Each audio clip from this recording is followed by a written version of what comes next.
Hello বন্ধুরা, কেমন আছেন সবাই? আশা করি সবাই ভালো আছেন। বন্ধুরা, আমাদের এই গল্পগুলো যদি ভালো লাগে অবশ্যই লাইক করবেন, কমেন্টস করে জানিয়ে দিবেন। চ্যানেলে যদি নতুন হয়ে থাকেন অবশ্যই সাবস্ক্রাইব করে পাশে থাকা বেল আইকনটি প্রেস করে রাখুন, যাতে নতুন নতুন ভিডিও আপলোড করার সাথে সাথে আপনার নোটিফিকেশনে চলে যায়। আমাদের আজকের গল্প মেঘের খামে অনুভূতি, পর্ব 5, লেখিকা জেরিন আক্তার নিপা। এই সময় আবার কে এলো রে বাবা? তোহার ইচ্ছে না থাকা সত্ত্বেও টিভি অফ করে দরজা খুলতে উঠে এলো। দরজা খুলে দিয়ে এক চিৎকার করে বাড়ি মাথায় তুলে ফেললো, খালামণি, আপু। তোহা এসে খালামণিকে জড়িয়ে ধরল। মেহেরুন বললেন, খালামণি বলে চিৎকার দিয়ে তো কানের পোকা নাড়িয়ে ফেলেছিস। একটু আজকে চিৎকার করবি তো?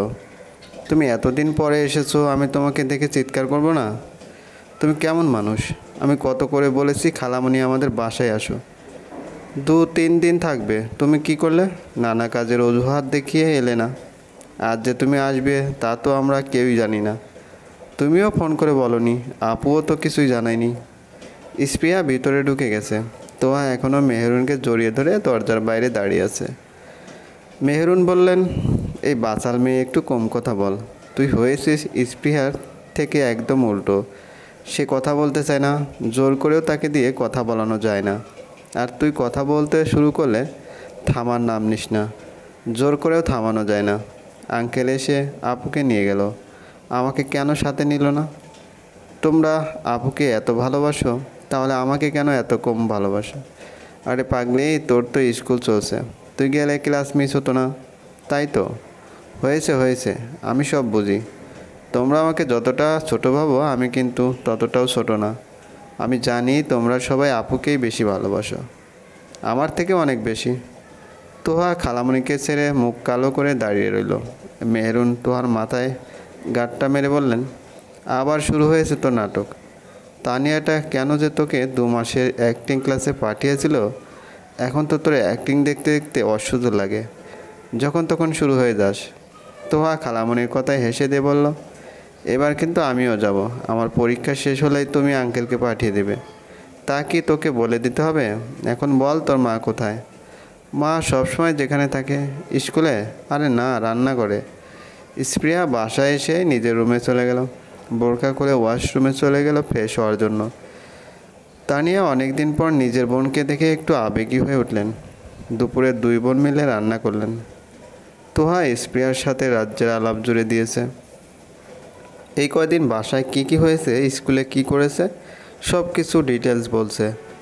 জীবন নূপুরকে নিয়ে সারাদিন ঘোরাঘুরি করছে। রাতে দুজনে রেস্টুরেন্টে খেয়ে ফিরে যাবার জন্য বাইকে উঠেছে। আজ পুরোটা দিন নূপুর জীবনের সাথে ছিল, কিন্তু এখন নূপুর বাসায় ফিরে যাবে। জীবন চায় না নূপুর তার থেকে দূরে থাকুক। সে চায় নূপুর সব সময় তার কাছে, তার পাশে থাকতে। জীবন চুপচাপ বাইক চালাচ্ছে, নূপুর তাকে জড়িয়ে ধরে বসে আছে। নূপুর ঠিক বুঝতে পারছে জীবনের মন খারাপ। নূপুরেরও তো কিছু করার নেই, সেও জীবনের সাথে থাকতে চায়।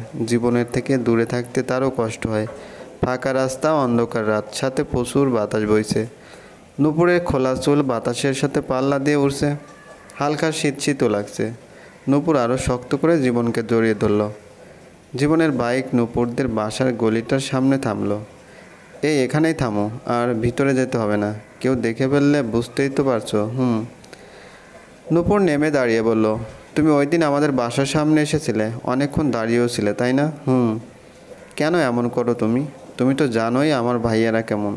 ওরা বাসার সামনে কোনো ছেলেকে ঘোরাঘুরি করতে দেখলেই ঝামেলা করে, ছেলেটাকে ধরে মারধর করে।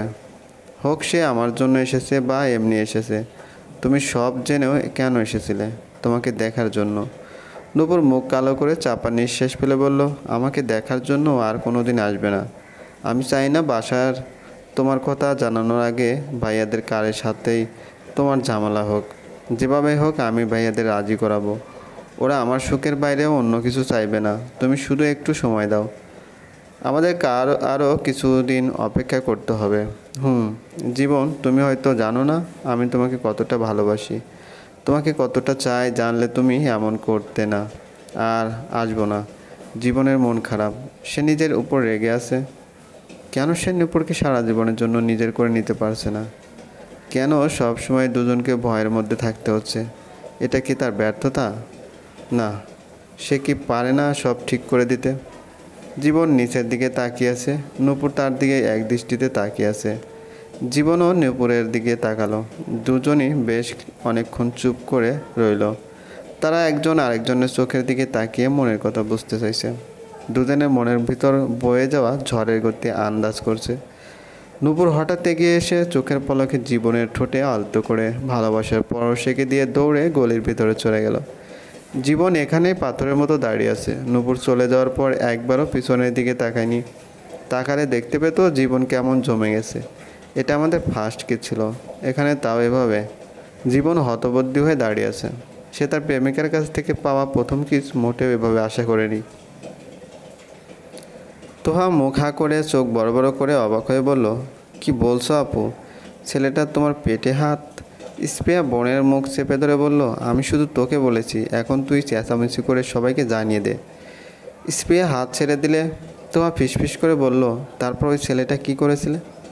বললাম তো একবার, বাইকওয়ালা ছেলেটা ওই ছেলেটাকে অনেক মেরেছে, নাক মুখ ফাটিয়ে দিয়েছে, একদম ঠিক করেছে। ওদের এমনটাই প্রাপ্ত। তারপর কি হলো বলো? তারপর আর কি হবে? তারপর আমি আর মারিয়াপু ওখান থেকে চলে এসেছি।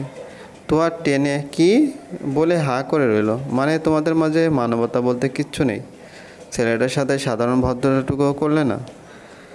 আর কিছু না করতে ওনাকে একটা থ্যাঙ্কস তো বলতেই পারতে।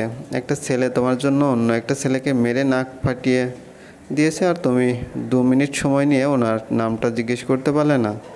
ফোন নাম্বারটা অন্তত চেয়ে নিতে। স্পিয়া চোখ পাকিয়ে তোহার দিকে তাকিয়ে বলল, ইদানিং তুই একটু বেশি কথা বলছিস না? না মানে বাসায় মেহমান আসলে যে তাদের সালাম দিতে চায় না, সে আজ আমাকে ভদ্রতা শেখাচ্ছে। এটা একটু বেশি বেশি হয়ে যাচ্ছে না? মোটেও না। আমার জন্য কেউ মারামারি করলে আমি শুধু তার নাম কেন, তার কপালে একটা চুমু দিয়ে আসতাম। তোহা মুখ ফসকে কথাটা বলে ফেলে ভয়ে আর বোনের সামনে বসে থাকতে পারলো না। সে উঠে দৌড়ে চলে গেল। তোহা যাবার পর স্প্রিয়া বিড়বিড় করে বলল, নাম জেনে কি হবে? ছেলেটার তো গার্লফ্রেন্ড আছে, আর আমারও তো ওর সাথে আর কখনো দেখা হবে না। তাহলে শুধু শুধু ওকে নিয়ে ভেবে কি হবে? আজকের পর থেকে ও ওর জগতে আর আমি আমার জগতে থাকবো। নিয়তি হয়তো আমাদের আর কখনো সামনা করাবে না। মেহরুন কিছুদিন বোনের কাছে থেকে ঢাকা ফিরে গেলেন। তিনি যাবার আগে স্প্রিয়াকে ঢাকা নিয়ে নিজের কাছে রেখে ভার্সিটিতে পড়ার জন্য বোনের কাছ থেকে অনুমতি নিয়ে গেলেন। চলবে। গল্পটি ভালো লাগলে অবশ্যই লাইক করবেন, কমেন্টস করবেন, আর চ্যানেলে যদি নতুন হয়ে থাকেন অবশ্যই সাবস্ক্রাইব করে পাশে থাকা বেল আইকনটি প্রেস করে রাখুন, যাতে নতুন নতুন ভিডিও আপলোড করার সাথে সাথে আপনার নোটিফিকেশনে চলে যায়। ধন্যবাদ, ভালো থাকবেন।